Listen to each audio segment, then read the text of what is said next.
Good morning children, once again. Now in the previous class we have discussed about the components, okay, the cell components, plasma membrane or cell membrane. Then we discussed about hypotonic, hypertonic and isotonic solutions. Then we discussed about the importance of cell wall and why it is present in the plant cell, that we discussed. We discussed about the composition of cell wall.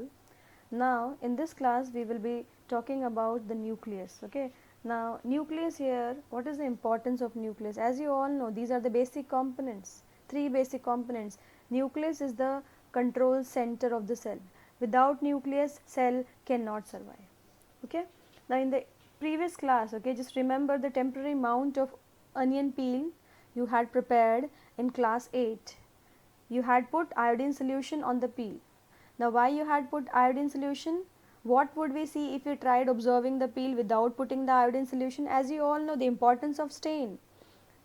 Stain is meant for highlighting the cell organelles. If you do not put iodine or if you do not put saffron in here, what will happen? It will get same colored, it won't be having any color. So if you want to differentiate, you need to add certain color. This color or stain will be either absorbed by cytoplasm or the nucleus. So either nucleus will be dark in color or cytoplasm will be dark in color, right? According to their chemical composition, different regions of cells get colored differentially. Some regions appear darker than the other regions. Apart from iodine solution, we could also use saffron in solution or methylene blue solution to stain the cells. Just recollect. Now I hope you have purchased your lab manuals also. We'll discuss regarding it. Okay. Now here in your lab manual we are supposed to carry out 2 experiments. I'll be showing you virtually, right, and when school will reopen then we'll see. So here we are supposed to observe the plant cell and the animal cell. In plants we will be taking onion cells, in animal cell we will be taking the cheek cells. Okay children. Now if we talk about the control center or brain of the cell, that is a nucleus. It has double layered. Can you see in the diagram here the outer membrane, the inner membrane, and together these two are known as nuclear envelope. And then inside if you see, this, the plasm of the nucleus is known as nucleoplasm. Then inside the nucleus we have nucleolus. Can you see in the diagram? Then here we have chromatin fibers. Chromatin fibers are kept, or they are lying in the nucleus, and when the cell is ready to divide, this chromatin material is condensed to form chromosomes, and then equal number of chromosomes get divided. Can you see this is nuclear envelope, and these are the pores through which materials will be transferred from the nucleus to the cytoplasm and from the cytoplasm to the nucleus. Please remember this, and this diagram is very important. Nuclear membrane has pores which allow the transfer of material from inside the nucleus to its outside. You can see this. Contains chromosomes which are visible as rod shaped structures only when the cell is about to divide. Chromosomes contain, now what does chromosome consist of? Chromosome consists of DNA plus proteins. Now which proteins are there here? Histone proteins. Okay, so if they ask you in the exam, write the composition of chromosome, it is DNA. What is DNA? It is hereditary material. The full form, as you all know, is deoxyribonucleic acid. It carries information from one generation to another generation. Now here when it is there, right, in the form of chromosomes, it is coiled, it is condensed, ample amount of information is stored in it. There are millions of genes on it, right. So here what will be the height of the child, what will be the eye color, the hair texture, all these things, all this information is stored in the gene. Okay, gene which is present on the DNA. What is gene? Gene is the functional segment of DNA. What is gene? Gene is the functional segment of DNA. Have you understood children? Now do you think that the nucleus structure which we have discussed just now is same in all the living organisms? No. If I talk about prokaryotic organisms, just recollect your 8th standard. Prokaryotic means they have primitive type of nucleus. Eukaryotic means they have true nucleus. So here we have discussed about the true nucleus. That means this nucleus is present in eukaryotic organisms. Have you understood? You all know nucleus plays a central role in a cellular reproduction, the process by which a single cell divides and forms two new cells. It also plays a crucial part Now these are the functions of nucleus. Please remember this and underline also. It also plays a crucial part along with the environment in determining the way the cell will develop and what form it will exhibit at maturity by directing the chemical activities of the cell. Now children, you can underline this paragraph, page number 62, second last paragraph, left hand side. Now here we are talking about the types of nucleus. On what basis we have divided eukaryotes and prokaryotes. If you see on page number 62, they have given the diagram, a prokaryotic cell. An organism which is having a prokaryotic nucleus will be having primitive type. Pro means primitive, karyon means nucleus. So you can see here it is having plasma membrane, it is having nucleoid. Can you see in the center? Cell wall, and then in the center nucleoid which consists of DNA. Now what is the difference here? So in some organisms like bacteria, the nuclear region of the cell may be poorly defined due to the absence of a nuclear membrane. Remember this, here nuclear membrane is absent, undefined nuclear region, and it is called nucleoid, right. Such an undefined nuclear region containing only nucleic acid is called a nucleoid. Such organisms which lack a nuclear membrane are called prokaryotes, and organisms with cells having a nuclear membrane are called eukaryotes. It's very, very important. Now we are discussing the difference between prokaryotes and eukaryotes. Prokaryotes also lack most of the cell organelles which are present in the eukaryotic cells. Many of the functions of such organelles are also performed by poorly organized parts of the cytoplasm, right. Here you can see membrane bound cell organelles are absent. You can see on page number 63 they have given the difference. Chromosome is single, more than one chromosome, membrane bound cell organelles are absent. Now which membrane bound cell organelles?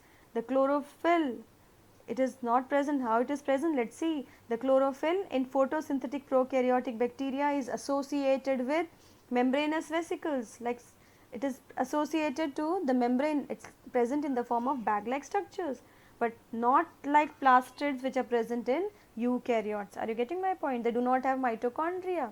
So here they have poorly defined nuclear region, they do not have nuclear membrane, they do not have membrane bound cell organelles, right, poorly organized, but still these organisms are able to survive, still they are living. It's not so that that these organisms are extinct, no. Now let's talk about the last component here, that is cytoplasm. We have covered plasma membrane, we have covered nucleus. Now we are coming to the cytoplasm. What is cytoplasm? It is a jelly like substance which is present in a cell, right. Now when we look at the temporary mounds of onion peel as well as the human cheek cells, we can see a large region of each cell enclosed by the cell membrane. This region takes up very little stain. It is called the cytoplasm. The cytoplasm is the fluid content inside the plasma membrane, as we discussed. It also contains many specialized cell organelles. Each of these organelles perform a specific function for the cell. See, it is having n number of cell organelles, right. It is having endoplasmic reticulum, it is having ribosomes, Golgi apparatus, and each cell organelle is having a specific function. Just imagine, just imagine if it is not there, what will happen, right? The cell will not exist only. Cell organelles are enclosed by membrane. As you all know, we have discussed in prokaryotes, membrane bound cell organelles are absent, whereas eukaryotes have nuclear membrane as well as they have membrane bound cell organelles. The significance of membranes can be illustrated with example of viruses. Please underline on page number 62, last paragraph, right hand side. Viruses lack any membranes and hence do not show characteristics of life until they enter a living body and use its cell machinery to multiply. As you all know, viruses are considered living as well as non-living, right? Coronavirus. So here viruses, when they get suitable host, they multiply and they use host machinery. If we have bacterial infection, bacteria will use their machinery, they will only use our machinery 10%, whereas viruses, they will use only 10% of their machinery and 90% of our machinery, right. So that is very, very important, the significance of membranes. Now come to page number 63, you can see here the difference between, can you see prokaryotic cell and eukaryotic cell? Please complete that part, okay. Now see children, here we are going to discuss about these cell organelles. We are going to discuss its structure and its function. Okay, that's very important. First is endoplasmic reticulum, Golgi apparatus, lysosomes, mitochondria, plastids and vacuoles. Cell organelle, that is endoplasmic reticulum. Endoplasmic reticulum is a large network of membrane bound tubes and sheets, you can see in the diagram in your textbook, extends throughout cytoplasm. There are two types of endoplasmic reticulum. One is rough endoplasmic reticulum and second is smooth endoplasmic reticulum. Now why are they called rough and smooth? Because on the rough endoplasmic reticulum you will observe ribosomes. What are ribosomes? Ribosomes are the site of protein synthesis. They are present in the cytoplasm as well as they are present on the rough endoplasmic reticulum, and it is required for the protein synthesis. Now it serves as channels for the transport of materials between various regions of the cytoplasm or between the cytoplasm and the nucleus. It functions as a cytoplasmic framework providing a surface for biochemical activities. Now children, here it is required for many activities. We will write these points here. If I talk about rough endoplasmic reticulum, it is required for the protein synthesis. Now let us talk about SER, smooth endoplasmic reticulum. It helps in the manufacture of fat molecules important for cell function. Some of these proteins and lipids help in building the cell membrane. This process is known as membrane biogenesis. As we have studied in the previous class, that membrane is made up of bilipid layer. It is made up of lipid or fats and protein. Okay. So, who is going to make this lipid? SER. This process is membrane biogenesis. Some other proteins and lipids function as enzymes and hormones. Although endoplasmic reticulum varies greatly in appearance in different cells, it always forms a network system. Remember this. Okay. And here one more important function of SER here, in the liver cells of the group of animals called vertebrates. We have vertebrates. SER plays a crucial role in detoxifying many poisons and drugs. Remember this here. What is happening in the liver? SER is helping in detoxification of poisons and drugs. People who have habit of drinking, alcohol, you must have heard that their liver gets, they either, have liver malfunction, cirrhosis, something happens to their liver, because liver is actually doing detoxification. So whatever chemicals are being added, in the blood, detoxification will be done by liver SER, and that is why liver cells get damaged. Now other cell organelles we will study in the next class. Okay children.